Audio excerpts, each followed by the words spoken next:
வணக்கம். ஆகாஷ்வாணி புதுச்சேரி செய்தி அறிக்கை வாசிப்பவர் வான்மதி. 2 நாள் அரசுமுறை பயணமாக மலேசியா சென்றுள்ள பிரதமர் திரு நரேந்திர மோடி கோலாலம்பூரில் நடைபெற்ற நிகழ்ச்சி ஒன்றில் கலந்து கொண்டு இந்திய புலம்பெயர்ந்தோர் இடையே உரையாற்றினார். அப்போது இரு நாடுகளின் இதயங்களையும் இணைக்கும் ஓர் உயிருள்ள பாலமாக அவர்கள் திகழ்வதாக அவர் கூறினார். மலேசியாவில் 100க்கும் மேற்பட்ட இந்திய ஐடி நிறுவனங்கள் செயல்படுவதன் மூலம் ஆயிரக்கணக்கான வேலைவாய்ப்புகள் உருவாகியுள்ளதாக பிரதமர் தெரிவித்தார். மேலும் இந்தியாவின் டிஜிட்டல் கட்டண தளமான UPI விரைவில் மலேசியாவில் தொடங்கப்படும் என்றும் அவர் அறிவித்தார்.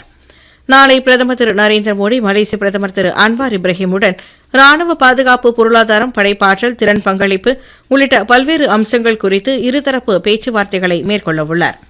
2026-27 ஆண்டிற்கான மத்திய பட்ஜெட் நாட்டின் மொத்த உள்நாட்டு உற்பத்தியை அதிகரித்தல், தரமான உற்பத்தியை மேம்படுத்துதல், உள்கட்டமைப்பை வலுப்படுத்துதல், இளைஞர்களுக்கு அதிகாரம் அளித்தல் மற்றும் பெண்கள் தலைமையிலான வளர்ச்சியை ஊக்குவித்தல் ஆகியவற்றில் கவனம் செலுத்துவதாக மத்திய தகவல் ஒலிபரப்பு மற்றும் நாடாளுமன்ற விவகாரங்கள் துறை இணை அமைச்சர் டாக்டர் எல் முருகன் கூறியுள்ளார்.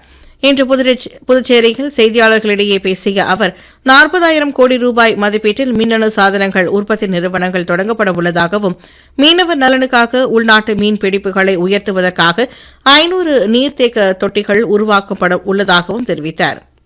காரைக்காலில் 13 கோடி ரூபாய் செலவில் மீன்பிடி துறைமுகத்தை விரிவாக்கம் செய்யவும் ஏற்றுமதி மற்றும் சந்தைப்படுத்துவதற்கான வசதிகளும் அறிவிக்கப்பட்டுள்ளதாக தெரிவித்தார். புதுச்சேரி சேத்ராப்பட்டில் 800 ஏக்கர் நிலப்பரப்பில் புதிய தொழில்பேட்டைகள் அமைப்பதற்கும் வழிவகை செய்யப்பட்டுள்ளதாகவும், இதன் மூலம் படித்த இளைஞர்கள் வேலைவாய்ப்பு பெறுவார்கள் என்றும் அவர் குறிப்பிட்டார். புதுடெல்லி பாரத் மண்டபத்தில் உலகின் மிகப்பெரிய பிளாஸ்டிக் கண்காட்சிகளின் ஒன்றான பிளாஸ்டிக் இந்தியா 2026 கண்காட்சி நடைபெறுகிறது. இக்கண்காட்சி ஆத்ம நிர்பர் பாரத் திட்டத்தினை குறிக்கும் வகையில் பாரத் நெக்ஸ்ட் என்ற கருப்பொருளின் அடிப்படையில் நடத்தப்படுகிறது. இதன் மூலம் உற்பத்தி சார்ந்த வளர்ச்சி மற்றும் பெரிய அளவிலான வேலைவாய்ப்பை ஊக்குவிக்க ஒரு சுயசார்பு தொழில்துறை தளத்தை உருவாக்குவதில் கவனம் செலுத்தப்படுகிறது.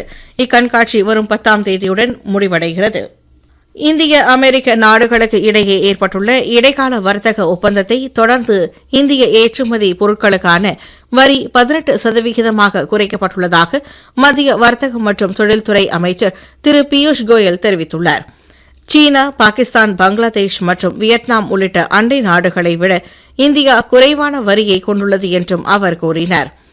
இந்த ஒப்பந்தம் நாட்டின் விவசாயம் மற்றும் பால்துறையை பாதிக்கிறது என்றும், மசாலா பொருட்கள், தேநீர், காபி, முந்திரி, வாழைப்பழம், மாம்பழம், பப்பாளி போன்ற விவசாய பொருட்களுக்கு அமெரிக்காவில் வரி விலக்கு அளிக்கப்படும் என்றும் திரு பியூஷ் கோயல் தெரிவித்தார். மேலும் இரு நாடுகளுக்கும் இடையிலான வர்த்தகத்தை 45 லட்சம் கோடி ரூபாயாக உயர்த்துவதற்கான முயற்சிகளை மத்திய அரசு எடுத்து வருவதாகவும் அவர் தெரிவித்தார். சிறு குறு மற்றும் நடுத்தர தொழில்கள், கைவினை கலைஞர்கள், நெசவாளர்கள் மற்றும் இளைஞர்களுக்கு ஏற்றுமதி துறையில் ஏராளமான வாய்ப்புகள் அளிக்கப்பட்டிருப்பதாக அவர் கூறினார். விபத்து கால அவசர சிகிச்சை குறித்த சர்வதேச கருத்தரங்கம் ஜிப்மர் APJ அப்துல் கலாம் கலையரங்கில் இன்று தொடங்கியது. புதுச்சேரி துணைநிலை ஆளுநர் திரு கைலாஷ்நாதன் குத்துவிளக்கை ஏற்றி கருத்தரங்கை தொடங்கி வைத்தார். அப்போது பேசிய அவர், ஜிப்மர் நிறுவனம் தனது தரமான சிகிச்சை மற்றும் மருத்துவ புத்தாக்கத்திற்கான பங்களிப்பிற்காக உலகளாவிய அங்கீகாரத்தை பெற்றுள்ளது என்று கூறினார். புதுச்சேரி சுகாதார சுற்றுலா மையமாக மேம்பட்டு வருகிறது என்றும், ஆயுஷ்மான் பாரத் திட்டம் அறிமுகப்படுத்தப்பட்ட பிறகு குறைந்த மற்றும் நடுத்தர வருமானம் கொண்ட குடும்பங்கள் பெரிதும் பயனடைந்து வருவதாகவும் அவர் தெரிவித்தார். நடப்பு வரவு செலவு திட்டத்தில் மத்திய அரசு பொது சுகாதார பராமரிப்பு துறைக்கு அதிக முன்னுரிமை அளித்து வருவதாகவும் அவர் குறிப்பிட்டார். இவ்விழாவில் ஜிப்மர் நிறுவனத்தின் இயக்குநர் டாக்டர் வீர் சிங் நேகி, கல்விப்புல முதல்வர் டாக்டர் விக்ரம் காட்டே, மருத்துவ கண்காணிப்பாளர் டாக்டர் வினோத்குமார் சாகா, புதுடெல்லி எய்ம்ஸ் மருத்துவமனையின் மேனாள் இயக்குநர் டாக்டர் MC மிஸ்ரா, அமெரிக்கன் கல்லூரியின் கல்வித்திட்ட தலைவர் டாக்டர் மயூர் நாராயணன் ஆகியோர் கலந்து கொண்டனர்.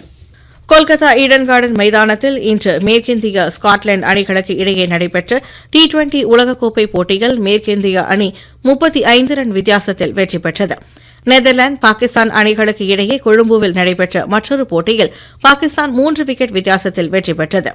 மும்பை வான்கடே மைதானத்தில் இந்திய அமெரிக்க அணிகளுக்கு இடையே நடைபெறும் T20 உலகக்கோப்பை கிரிக்கெட் போட்டியில் இந்தியா சற்று முன் வரை 16.4 ஓவரில் 7 விக்கெட் இழப்பிற்கு 118 ரன் எடுத்துள்ளது.